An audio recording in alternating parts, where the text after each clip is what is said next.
Hey everybody, Nate Carter here with today's Cornerstone Connection Daily Devotional. Last week I had this wonderful opportunity to be led in worship by Paul Balash. You've probably heard his name. He's a very prolific songwriter in contemporary Christian music. And I got to be led in worship by him with some other, about 200 other people. And during this wonderful, intimate time of worship, I was so connected with the Lord and really sensed the Spirit of God in that place. And in the midst of it, about 30 minutes in, I got a text message on my phone, and I thought I'd just look at it and see if it was something important. And as I looked at my phone, lo and behold, this was a message from someone that I've literally been praying for every day for probably the last 2 months. And I was so moved. I thought, wow, in the midst of this powerful worship time, the Spirit of the Lord is moving in this room, and the Spirit of the Lord is moving in this other person's heart too, and it's all coming together. And I decided not to read it at that moment. I wanted to just finish the worship time. And once the worship time ended, I looked at my phone, and honestly, my heart dropped. I looked at it, and it was not at all what I had hoped for. It was quite the opposite. And I was so disappointed, and I was confused too, because I thought that this was the Lord doing this powerful work. And as I begin to process that, the verse from Romans 11:34 came to mind, and it's simply this: "Who has known the mind of the Lord?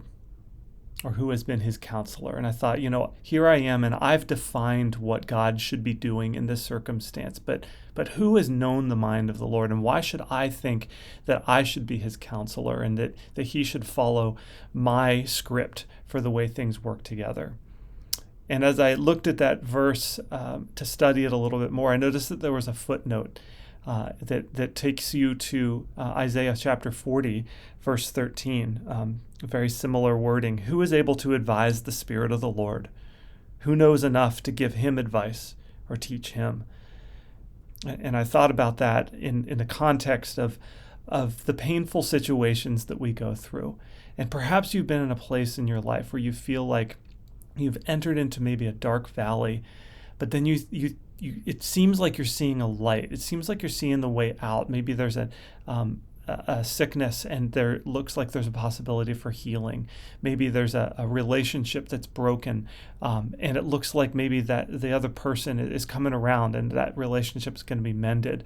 I know in my own case, there have been times when I've been looking for work, and when I was looking for a new ministry position, and the perfect position seemed to be coming. And I just sensed that God was in it.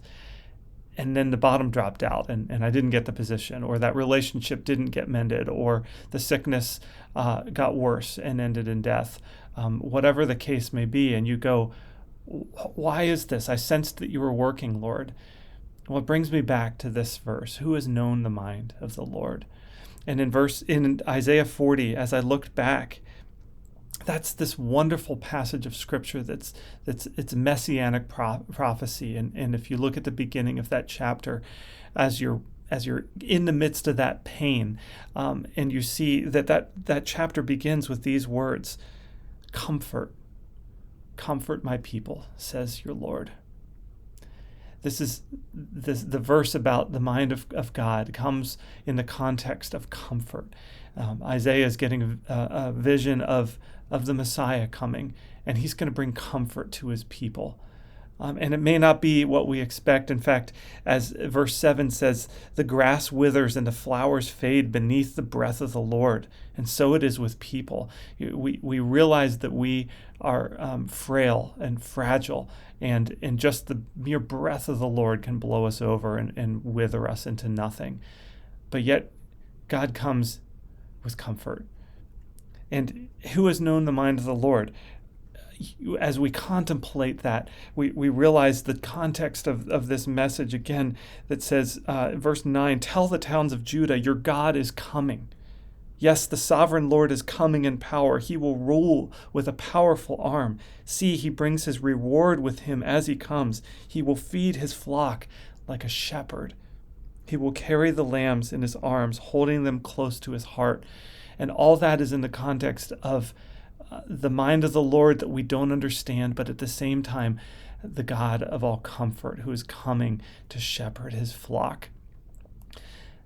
There's so much more that could be said from this verse, and we only have 5 minutes together.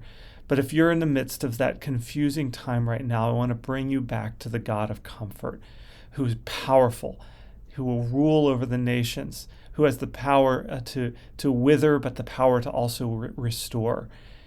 And even when it may not make sense, and even when God doesn't play according to your playbook, I want to remind you that we worship the God who is still on his throne. He's the God who's powerful and sovereign, and he's the God of all comfort, and he will see you through this. God bless you. We'll see you next time, The Cornerstone Connection.